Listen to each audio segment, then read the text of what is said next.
The brand new Giant TCR Advanced SL is a scant 690 grams, and it is stiffer and more aerodynamic than its predecessor. This brand new bike launches today at the Taipei Show. I'm here in Taiwan to learn all about this new bike, to visit the Giant factory where this was made from the carbon threads on up, and to speak to the people who designed and made this bike. In this video, I'll tell you about what is new and unique with this bike, give you my first ride impressions, and show you some of the magic inside the biggest bike factory in the world. So what makes this new TCR Advanced SL different?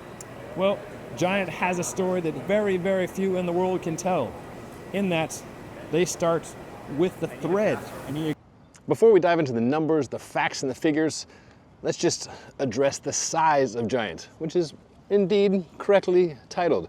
No other company in the bike industry operates on this scale, producing millions of bikes, not just its own bicycles, but those of other brands as well. For instance, in the main Taiwan factory where this bicycle is produced, more than 1 million bikes are made there a year. About 70% of those are Giants, and then 30% are those of ostensibly competitors like Trek and Scott and others. Also, it's not just size and scale and brute force, but the amount of R&D work in the fine details is also incredible. Let's talk some numbers, facts, and figures. This is the 10th edition of the TCR, which was first introduced to the world in 1997. It was a radical design with a sloping top tube. The UCI, as it is wont to do, promptly banned the bicycle. Giant lobbied for it to be included in competition, and the bicycle was raced by Once in the 1998 Tour de France. Here are some other impressive numbers for this 690 gram frame.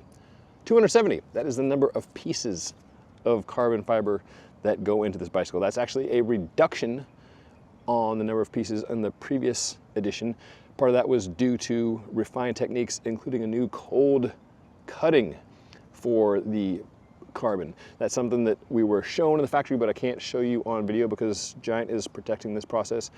Previously, it had, like some other carbon manufacturers, used a laser for cutting, which to my eye looks pretty darn precise, but I guess it can cause, because of the heat, just some tiny deformation. And so by cutting cold with a precise blade, Giant is able to reduce that deformation and thereby use even less material. So that's why they're able to get fewer pieces and ultimately a lighter frame. So still, 270 pieces. It's a lot of pieces, as you can tell by looking at these professional craftspeople here putting the stuff together. It takes the better part of quite some time. In fact, Giant says each frame takes more than 11 hours to create, and more than 56 people touch each bike. There are 16 quality checks, including X-ray inspection of every single fork that comes out of the factory. Another number, as in a single bladder for the main triangle, which is now put together as one piece, and then the stays are affixed. We've got some cool stuff going on up front. For one, the cockpit is 2-piece, not a 1-piece. You can get Cadex 1-piece. Cadex is Giant's high zoot house brand. They don't like being called a house brand, but it's part of the Giant Group family. I call it a Goldilocks because it has virtually all the aero benefits of an integrated system by tucking the brake hoses inside the bar and then underneath, but not inside the stem, while still maintaining the adjustability and the user friendliness of a 2-piece system, and that you can pop off the stem and put on a different stem. Like here at the launch, for instance, one editor wanted to have a different stem on. If this was a 1-piece thing, that would have been a whole long process. But it was just a matter of, 5 minutes, a few bolts, we're off and running. The hoses route tidally underneath there and then run down through the headset bearing. Nice and tidy, and then you can, in addition to being able to adjust the bar angle to your liking or swap a stem, it also works for travel. What doesn't work quite so well for travel, of course, is the seat mast.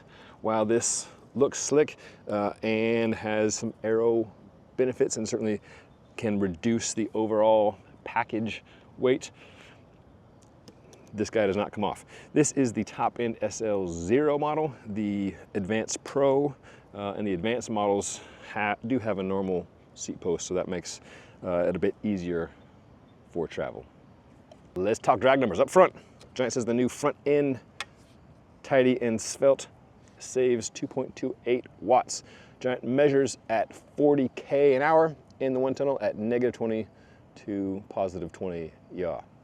Giant also measured a few things for drag in addition to, what I think of as traditional drag. They also looked at rotational drag. So linear drag being that full sweep in the tunnel. Rotational drag is what are the wheels doing. Giant claims these new Cadex wheels save 5.6 watts when you're looking at rotational drag.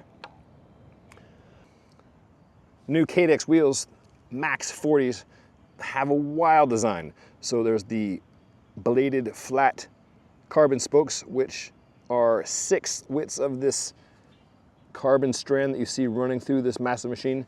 They are molded into the carbon hub flanges here. So this is all a one-piece thing. Should you break a spoke, you have to replace the entire thing. Then it threads in at the rim. We were shown a bit of this production process in the factory, but we were not allowed to film and show you. Sorry.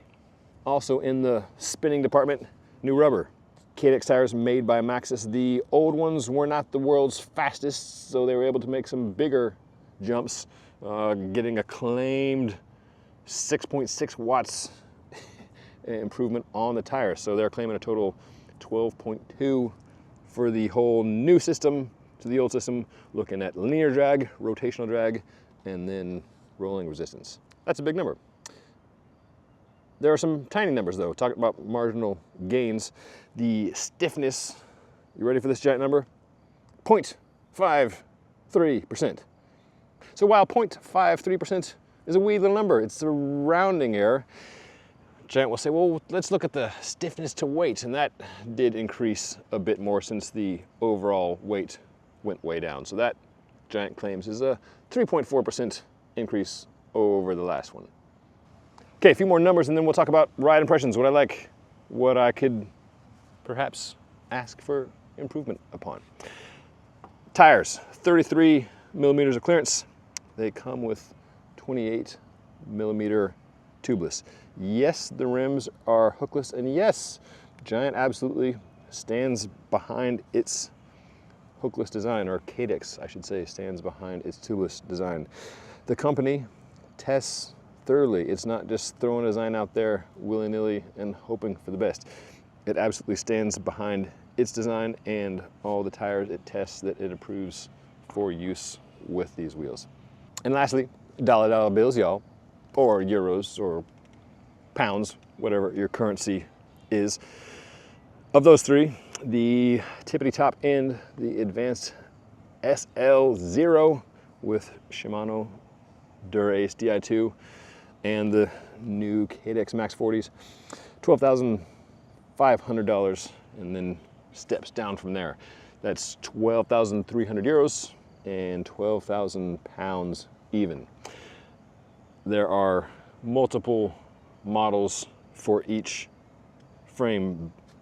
Again, there's the top end Advanced SL, then there's the second tier Advanced Pro, and then the third tier Advanced with multiple tiers of spec and pricing for each. Noticeably absent thus far is a SRAM red build, because as you may have seen as you surf the internet, a new SRAM seems to be afoot, is not yet announced, but I would suspect that would be coming sometime in the near future. So how does this puppy ride? This may come as a shock to you, but I cannot feel a 0.53% increase in stiffness. What I can feel is how good it feels to ride an exceptionally light, exceptionally stiff bicycle. It is so gratifying to accelerate on a bike this light, and both the wheels and the front end are almost telepathically quick with acceleration. Just like I've long been a fan of the Giant Revolt, I've long been a fan of the TCR. It's just done really well. It's light, and stiff where you want it, which is down here and here, but not overly stiff at the seat mast. The front end feels fantastic. The bars, as I mentioned, being, you know, Goldilocks in terms of performance and adjustability, also are Goldilocks, in my humble opinion, in terms of, you know, fit in the hands, and that the tops of the bars are flattened, but not a huge, you know, aero shape. There's a bit of gentle flare, which combines nicely with the new Durace shape that curve gently inwards. Even details like the saddle, the KDX Amp saddle, is similar to, you know, what's, you know, commonly attributed to the Specialized Power of a bit of a snub nose, but this has, you know, a slight curve in the back and a decent amount of padding. All in all, the bike just feels locked in from the first pedal stroke. Things I love, how the thing feels and rides.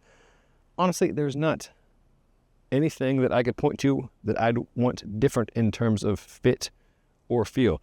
Other things I'm a fan of, just like having levers on the wheel included.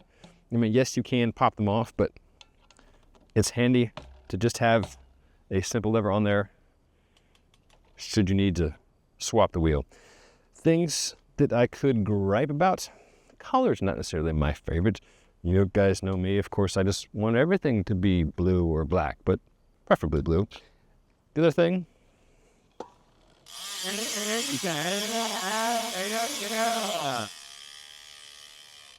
like color, sound is a matter of personal preference.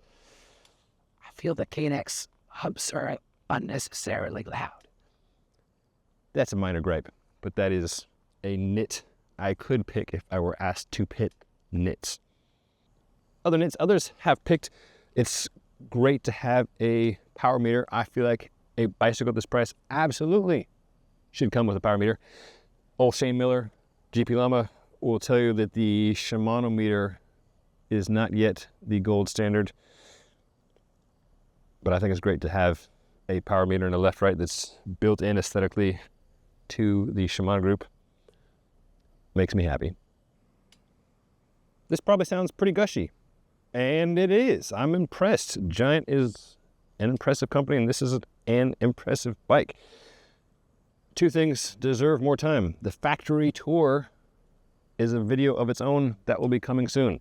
Detailed ride impressions, I feel, need more time. After going to the Taipei Show, I sweet talked my way into borrowing this for a bit. I'm going to do a big ride north of Taipei, so I will follow up with a big ride impressions video after that. But for now, in the meantime, let me know what questions you have, and I will do my best to answer them. I can ask the Giant folks here if I can't answer them myself. I appreciate you watching. I appreciate you subscribing. And whether you like bikes that are, you know, brownish, reddish, or blue, enjoy the ride.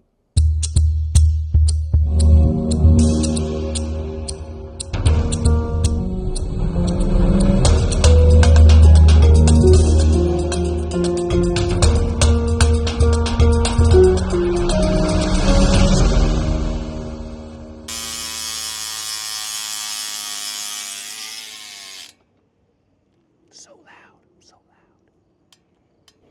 TCR, total, compact, road.